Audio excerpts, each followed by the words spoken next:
Vaccine advisors for the CDC voted today to drastically narrow down who is and who isn't qualified to get a COVID-19 vaccine shot. It's our top story at 5. Thanks for joining us. I'm Jorma Duran. The Advisory Committee on Immunization Practices, or ACIP, a group handpicked by Health and Human Services Secretary Robert F. Kennedy Jr., make major changes to COVID-19 vaccine access. Here's Mark Strassman with the latest. Vote 12 yes, 0 no, and 0 abstain. The CDC's Vaccine Advisory Committee voted to advise Americans to speak to their doctor if they want a COVID-19 vaccine. But the ACIP stopped short of recommending anyone 6 months and older get the shot. I'm worried it interrupts credibility for the CDC. If you make a recommendation that people are simply not going to follow, I don't think that's wise. The 12-member panel was handpicked by HHS Secretary Robert F. Kennedy Jr., a longtime vaccine skeptic. Some outside medical liaisons working with the panel say the guidance should be more forceful.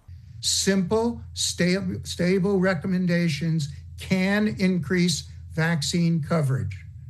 COVID-19 vaccines are highly safe and effective. Or, if we don't want to say safe and effective, they work. A recent CBS News poll found 77% of Americans say the COVID shots should be available to people who want them, whether or not they would get one themselves.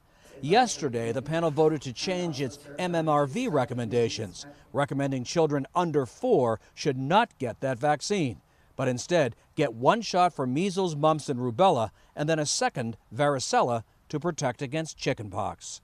Mark Strassman, CBS News, Atlanta. Sticking with vaccine access, 6 News Jackson reporter Sean Graney spoke with local parents and health officials today about how these new adjustments for COVID-19 and the MMRV vaccine could impact the wellness landscape for Mid-Michigan children, and he's here for now with what he found out. In a place like this, doctors say vaccines are what help keep playtime safe. But CDC advisors say the combo shot for measles, mumps, rubella, and chickenpox should wait, recommending kids get those doses separately instead.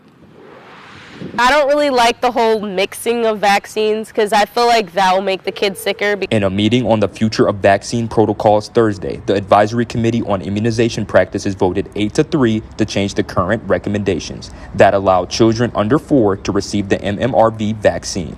Amaya Taylor is a Jackson native and young mother of a 1-year-old daughter. She says she hasn't heard any updates from her child's pediatrician so far, but believes parents should have more input. Because some people, they have religious views or they have their own personal views on vaccination. So not being mandatory, I think that's nice. But I know some parents will probably be scared because they don't want their kid infected. The State Department of Human and Health Services provided a statement to 6 News on vaccine guidance for Michiganders. Quote, as is normal practice, MDHHS is closely following the Advisory Committee on Immunization Practices, meeting to review impacts to vaccine recommendations. MDHHS will review the latest ACIP recommendations as well as recommendations from other national medical organizations and issue comprehensive guidance in the weeks ahead. The Advisory Committee says the panel will vote on updates to hepatitis B and COVID-19 vaccine guidelines later tonight, which would delay the first dose until a child is at least 1 month old. Here for you in Jackson, Sean Graney, 6 News. Leaders who run a program at Michigan State University that offers financial support and academic assistance to children of migrants and/or seasonal farm workers have been notified that their funding has now been terminated. That program, the College Assistance Migrant Program Scholars Initiative, also known as CAMP, was funded by the U.S. Department of Education. CAMP is one of 5 other programs that falls under Migrant Student Services at MSU. The program brings in 50 to 60 students annually and aims to help those students transition into college during their first year at MSU. All of the students that are a part of the CAMP program are either permanent residents and/or U.S. citizens. The director of Migrant Student Services says the program has been operating since the year 2000, and we're told the main reason behind the funding changes is because it did not align with the administration's priorities. We're looking at potentially other funding sources, trying to secure funding to make sure that this particular population is receiving an option and an opportunity that historically has not been there. Coming up on 6 News at 6, our reporter Taryn Simmons spoke to students who have benefited from the camp program, and you can hear what they had to say about this funding cut. Also at MSU, the Michigan Heritage Rodeo, a salute to cowgirls and cowboys of color, is taking place right now at the Livestock Pavilion. Supporters say the event celebrates the rich rodeo traditions of the black community while providing a fun, educational, cultural, and family-friendly experience. We're going to have those guys that think they can ride anything with hair on them, and we're going to see if they can or not. Then we're going to have steer wrestling, where a guy will jump off a horse going 100 miles an hour onto a perfectly good steer to wrestling to the ground. Make that make sense sometime. The event that people really come to rodeo as far as the bull riding. I've got some outstanding bulls here this evening, and we got some guys that ride pretty doggone good also. But you can't go home without watching the relay race.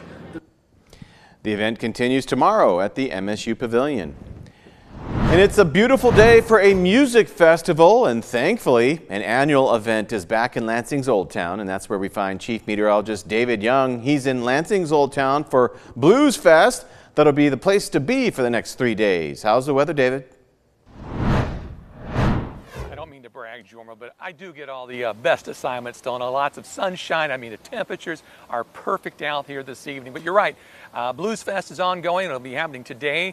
Things are starting very soon, around 6 o'clock. We'll start again tomorrow. Check the Blues Fest website for exact details, but it's going to start for things for kids at around 1:30. Music later in the afternoon, goes all evening. Food. Lots of vendors out here, lots of really fun things to do, and the music, of course, will be, as always, fantastic. Got to talk weather, though, and we've got a problem tomorrow, a potential problem anyway. I think things are okay, but I'm certainly a little bit concerned that we may end up getting a few storms somewhere in the area developing tomorrow evening. Not much happening out there right now. Things are relatively quiet. The high temperature trend shows overall things look good. I mean, yeah, we've got a big cool down on the way, but notice those lower 70s are still going to be above average, as our average high temperature for this time of the year is falling into the 60s. We check the satellite and radar. You see those showers west. That's what I'm watching for as we head into tomorrow afternoon. That could be our next chance for rain, and it will be on Sunday, just a question of how early it gets in here. Precision cast will take you through the overnight hours and into tomorrow morning.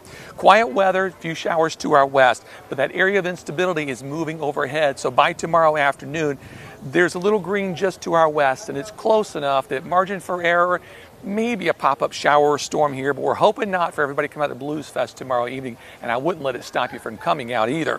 As we move into the early morning hours on Sunday, we've got a few scattered showers and storms in the region, and then that chance will continue off and on through the afternoon. So I do think wet weather is going to impact us this weekend, but most of that should come. It's late Saturday night and then into Sunday and probably Monday as well.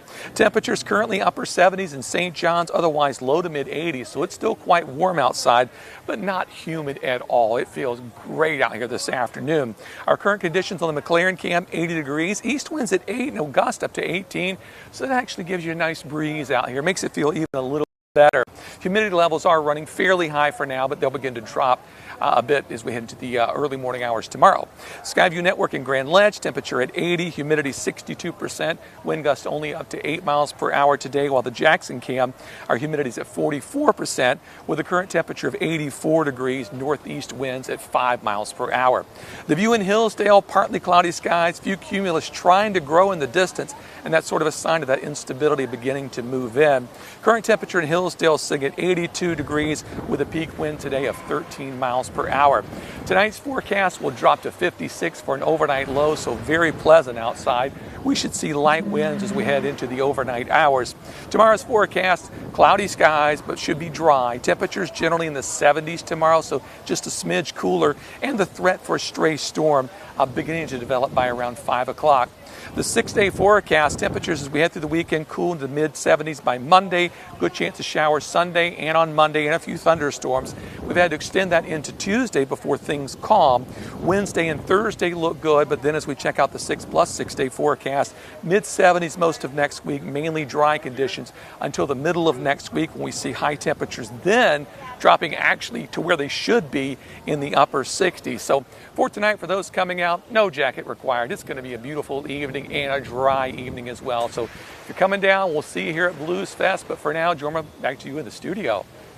Alrighty, he is right? He always gets the good assignments. What are we doing? We're inside the studio, and coming up after the break, we'll have some details regarding a possible government shutdown. We'll be right back.